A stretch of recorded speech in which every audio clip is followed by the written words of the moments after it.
Kum Len and Avlat Gemara. Today, Sunday, is Daf Daled Amud Aleph in Masechet Sotah. We are actually up to the bottom of the page of Gimel on the base. So Tana Rabbanan, we learned Eizahi Idus Eidus Rishayna. When we said yesterday Eidus Rishayna, what we're referring to Eidus Rishayna, we're not talking about the warning stage. We're talking about Zu Eidus Stira. This is when after the warning, she still spent some time in solitude with this person. That's called Eidus Stira. That's called Eidus Rishayna. And what's Eidus Acharayna? Zu Eidus Tuma. If there were witnesses, or a witness, as we learned before, even a single witness, who after the warning and so on and so forth, came forward and said that they had an affair. So the Kama Shia Stira, how long do they have to be together before we can say that perhaps something awry went, but untoward occurred? So we'll have different opinions as to the time length. And it turns out to be we don't really need the time of seduction, because there's already a warning and so on, which means they already had a relationship. So it's just the act itself. And we have a number of opinions here of how long that act is. We don't know exactly what the time is. They just all use different paradigms, different examples. And the Gemaras are going to discuss two brises that they seem to disagree themselves. That in one brise they give this as a certain time period, and then another brise they give a different time, and we're going to try to reconcile the two brises. So let's begin. The Kama Shia Stira, what is the duration of time for this stira, for being alone? Kidei Tuma, time enough for them to consummate their relationship. And how long is that? Kidei Bia, the time to have a relationship, intimacy. And how long is that? Kedei hara, just the start of the bia, not even the conclusion. And how long is that? Kedei kafaz deka, the time it takes to walk around a palm tree. Divrei Rabbi Yishmael. Rabbi Lezer says the time it takes kedei mezigas hakos, to dilute wine. In those days, wine was very strong. To dilute wine, 1 part wine and 3 parts water. And that time that it takes to dilute and mix that, that's the time period we're referring to. Rabbi Yeshua says, Kedei l'shtoisa, that maziga, the time it takes to drink it. And this is the stage of things. First, you prepare the wine and then you drink it. And you have to drink it pretty much straight away, otherwise it goes foul. The time it takes to roast an egg. Rabbi Kiva says, Kedei l'goyma, the time it takes to swallow that egg. Rabbi Yehuda ben Meseiro, the time it takes to swallow 3 eggs consecutively. Rabbi Lezer ben Yirmiyah, the time it takes for a weaver to tie together 2 threads that tore apart, that's the time frame we are talking about. Chonin ben Pinchas, the time it takes for a person to place the hand in their mouth, lito kisim, to remove a splinter between their teeth. All very, very short time periods. Plema Eimer, the time it takes to place a hand inside a basket, liter kicker, and to extract a loaf of bread, and that time period. I don't really have any proof for this. I do have some kind of an illusion, because it says in Pasuk that Kiba'ad Isha Zoina, because of this woman who was a harlot, ad kika lechem, to the extent of a loaf of bread. So therefore, I'm translating that to mean that this is the time that takes for the woman to be alone with this man that she was warned not to have any any relations with. The time and what the time it takes to remove a piece of bread. Why do you first of all have to say the time of stira is the time of tumah, when the time of tumah is the time of bia, the time of bia is the time of hara when you start the bia, and it's the time it takes to walk around a palm tree? Why do you know that? Because the Eton, if it only would have said Kedei Tuma, the time it takes to have an affair. I mean, I would have thought Kedei Tuma about Tzais. It's not just a couple of minutes. First, you have to seduce each other, and that takes time. So Kamashla and therefore it says Kedei Bia. We're talking about the act itself. Okay, the Eton of Kedei Bia. If it only say Kedei Bia, I mean, I would have thought Kedei Kamar Bia till you complete the act. Kamashla, no, even shorter than that. Kedei Hara, just to initiate it. Had it said only Kedei Hara, I mean, I thought, okay, but Kedei Hara, the beginning of the act, but also you have to include the time it takes to seduce each other. Kamashalam, therefore it says Kedei Tuma. It says Tuma and Bia and Hara. And then it says the Kama Kedei Hara, how long is that? Kedei Hakafa Deka, the time it takes to walk around a palm tree. And Teish already asks, we don't know what kind of palm tree. We're talking about a thick palm tree or a thin palm tree. There's a big difference in the time it takes to walk around it. And he doesn't really answer that. We ask a question. There's another variety very similar, but there each of the Tanaim gives a different time frame. Benistra, it starts out the same way. How long should there be seclusion? Like Shemana, we don't know. When it says what happens during the time of seclusion that they had some kind of a relationship, the time it takes for her to become tummy, which is what the time of Kedei Bia, which is what Kedei Harav, which part of the Bia, the initial, and how long is that? Kedei Chazoras Dekel. And right now we think that Chazoras Dekel, walking around the palm tree, is just like Hakofas Dekel, which is like Hakofa on Simchas Torah. Divrei Rabbi Eliezer. These are the words of Rabbi Eliezer. in the first brisa, these are the words of Rabbi Shmuel. Here's Rabbi Eliezer, because Rabbi Eliezer in the first brisa actually gives a different time frame. He says it takes the time it takes to dilute wine, and we're going to ask that. Rabbi Yeshua, in the previous brisa, he said the time it takes to drink that. Here he says the time it takes to dilute it. And before he said just to drink it. Ben Azai previously said the time it takes to grill an egg. Here he says the time it takes to drink an egg, which is actually what Rabbi Akiva said. But here Rabbi Akiva says the time it takes to grill an egg. Rabbi Yehuda ben Seder previously said the time it takes to swallow 3 eggs consecutively. Here he says swallowing 1 egg. So we're going to go through the whole brisa because nothing here really stacks up. So Kesavkadat, first we thought Hainu Hakafas Dekel, Hainu Chazoras Dekel, going around the palm tree. Whether we use the word Hakafa, whether we use the word Chazora is really the same thing. So they go, so I have a problem. Halsam over there, the first case, it was Rabbi Shmuel, Kedei Hakafas Dekel. And Upolig Rabbi Eliezer argued, he said, no, the time it takes to dilute a cup of wine. And Hachiv Rabbi Eliezer himself, who said Kedei Chazoras Dekel, the time it takes to walk around a palm tree. What's going on here? Omar Abaye said your initial understanding was wrong. Hakafa beregel, when we use the word hakafa, it means by foot. The hakafas, you go around by foot. Chazora means beruach. The wind blew the branch one way and then the branch came back. That's what chazara is. Different time frame altogether. So boy Ravashi wanted to know, when we say chazara beruach, the wind, it blows back. As soon as it blows back to its original position, or it has to sort of stop blowing back and forth. Beruach kehechad azul v'hader asi. If the wind blew in one direction and then blew right back, and that's enough. Dilma kehechad azul v'asi v'hader kai beduchte. It's moving back and forth slowly. I guess the motions gets less and less and less until it becomes stationary. Which one is it? Taiku. Question. Then we continued Hassan previously. Amar Rabbi Eliezer said, "Kedei miziyas gais," and the time it takes to dilute wine. And here he says, "Kedei chazoras dekel." Here he said the time it takes to for that wind to blow the branch back to its place. Says Gemara, "Idi v'idi chad shiru." It's the same time frame, amount of time. Hassan previously Yeshua said, "Kedei l'shayis," the time it takes to drink that wine. Here he said, "Kedei miziyas," the time it takes to dilute it. Amos, says the Gemara. Previously, Rabbi Yeshua made a comment to drink it, which followed Rabbi Eliezer, who says to dilute it. What Rabbi Yeshua meant was, I agree with you to dilute it, plus you have to drink it. And here, in this price, he's only mentioning the second stage. You have to do both, dilute and drink. Why don't we just answer easier? Diluting and drinking is the same amount of time. Because if so, so what's the argument? One says dilute, one says drink, but you tell me it's the same amount of time. Rabbi Yeshua holds you need both, to dilute the wine and drink it. Hashem before time takes to grill an egg. And here he says, to drink it.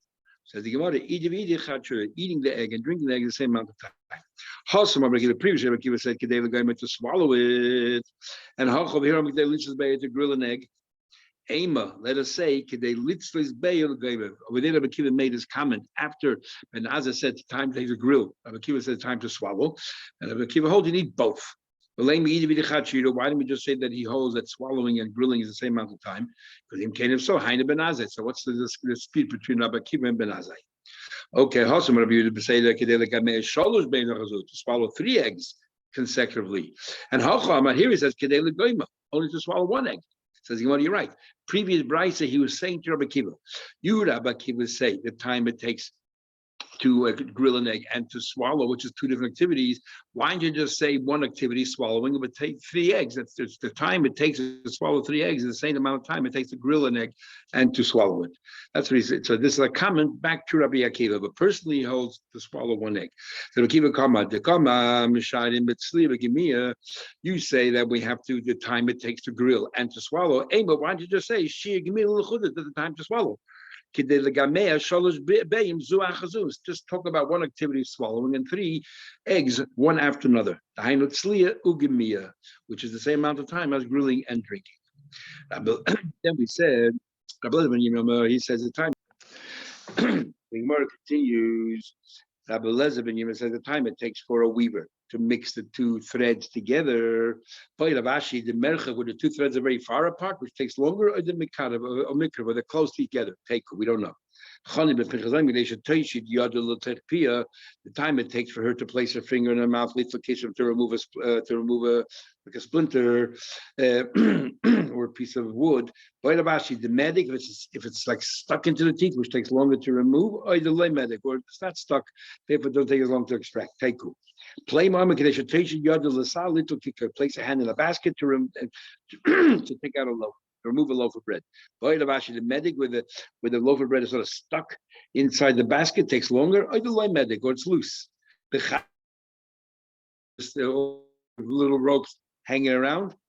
Tika or an old basket, which is smoother and much easier. The chamima is a hot piece of bread that constantly slips out of your hand, takes longer. The chiti, wheat is much smoother and therefore it slips out of your hand. Barley, which is much quicker. Dough, it's tough and dry. Teku.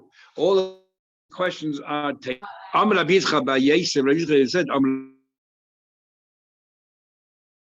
these rabbanim, the time that they gave was that they personally experienced. So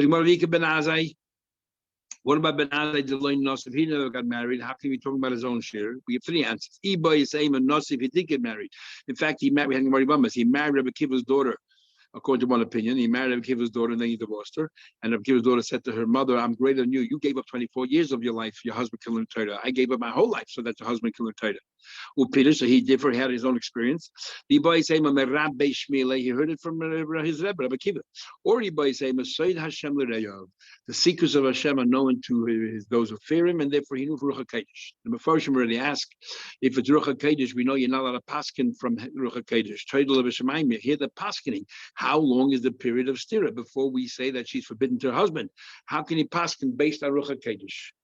And I haven't seen an answer. Darash Ravira asked Darshan. Zimin sometimes Amalim Eshmed Rabami in the name of Rabami, Zimin sometimes Amalim Eshmed Rabasi. They both said it. Somebody eats bread without washing the hands before you eat the bread is ki'ilu bo alisha zaina. It's as if you had relations with a harlot. Over there, there's no preparation, there's no wedding, no nothing else. Here also, there's no preparation, didn't wash. And then it says, Kibad Isha Zaina ad Kikalechem. Because for this Isha Zaina is because of a loaf of bread. We take the end of the pasuk and we twist the pasuk around as if that's the beginning. The problem is, we do that many times. We take the end of the pasuk and read it at the beginning, but it says, Hi Ba'ad Isha Zaina ad Kikalechem. It should have said Ba'ad Kikalechem because of a loaf of bread. Ad Isha Zaina. It's like he had relations with Isha Zaina, but the other way around. The problem is the word ad and be'ad. Called haboal Isha Zaina.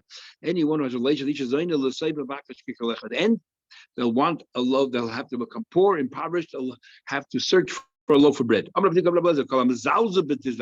does not treat the Tilish Daim the way you meant to, will be taken away from this world. And Rashi learns because you're defying the wishes of the Chachamim, and whoever defies the wishes of the Chachamim, it deserves to be put to death. A snake will bite them and so on. Taisus has a problem with that. Then why highlight only this D'Rabbanan? Every mitzvah D'Rabbanan is the same thing.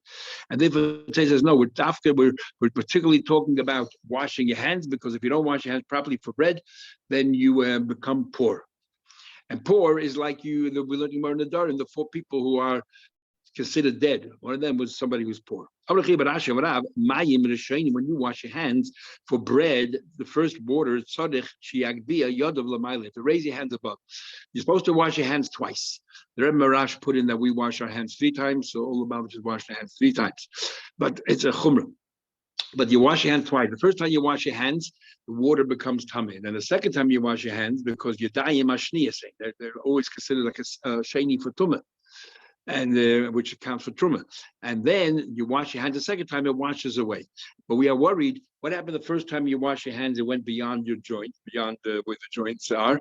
And then the second time you wash exactly to where the joint is.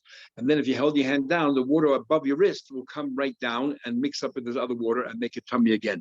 Big machik is a shiny when we say you have to wash your hands. We're talking about just your fingers, or just the joints of your fingers, or do we actually have to wash till your wrist, which is what we do today.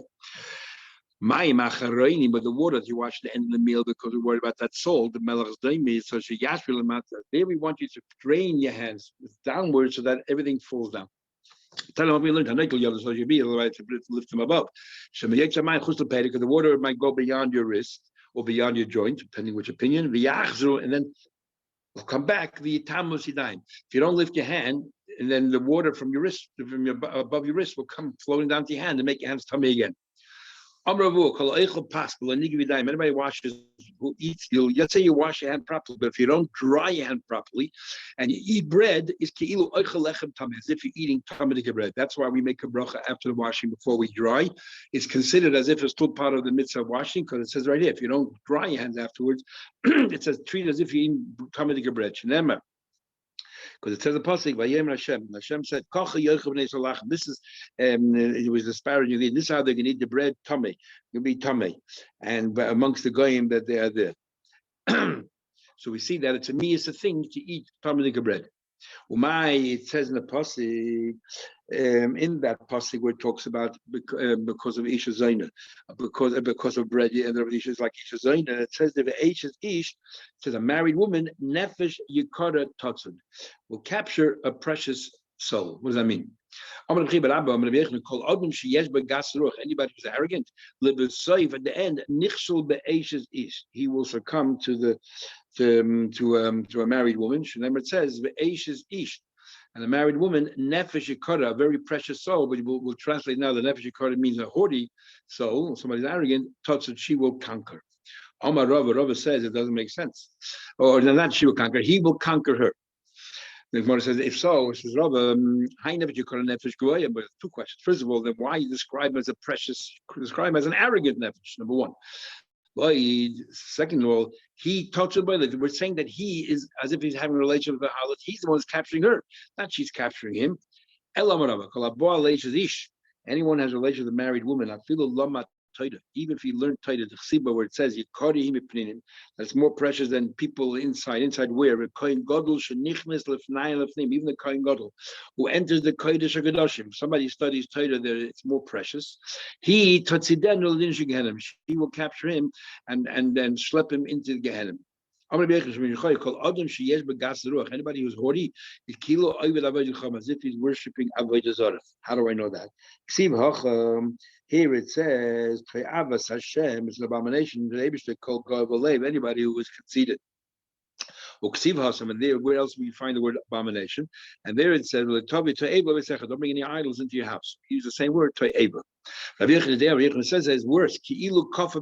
Not only you're worshiping an idol, you can have Trinity. No, it says you don't deny the existence of Hashem. It says that if somebody's filled with hubris, he forgets completely that Hashem exists. That as if he had relations with every single kind of erva. It's an abomination, somebody who is haughty. There it says, all of these ta'evas are describing all the different kinds of immoral acts. Ulam says, as if they built an altar in the back of the house. And then it says, avoid a person who's so conceited that their nose is lifted above everybody else. What is he worth? But we're going to translate, we're going to change, amend the word bameh and read it as if it says bama. I'll take a bameh or bama, as if it's a bama. The end of that pasuk, it says, yad liyad lo yanaka, hand to hand, you will never forgive. What do you mean a hand to a hand? Anybody who has relations with a married woman, even if he gives to Hashem the heaven and the earth, just like Avraham Avinu. In other words, Avraham is like the master of the world, so like Yad Li Yad. And nevertheless, where do we find that I lifted my hand to Hashem, Kael Elyon, Koine Shemaim, netly and not giving again, even though he's as great as Avraham Avinu, he will not be spared Gehenna. Says the Gemara, Kashlu Reb Shela asked the question, what do you mean Yad Li Yad, a hand to a hand? If we took to refer to Avraham Avinu, should have just said Yadim should have said that what? That you, not a hand to a hand, just say someone who has a hand will not be forgiven, because a hand is referring to Avraham Avinu. So Moses said further, we're comparing to Moshe, who's even greater than Avraham. The Chsibe, where it says that Hashem gave from his hand to Moshe Rabbeinu's hand. So that's Yad Liyad. The Torah was given from Hashem to Moshe Rabbeinu.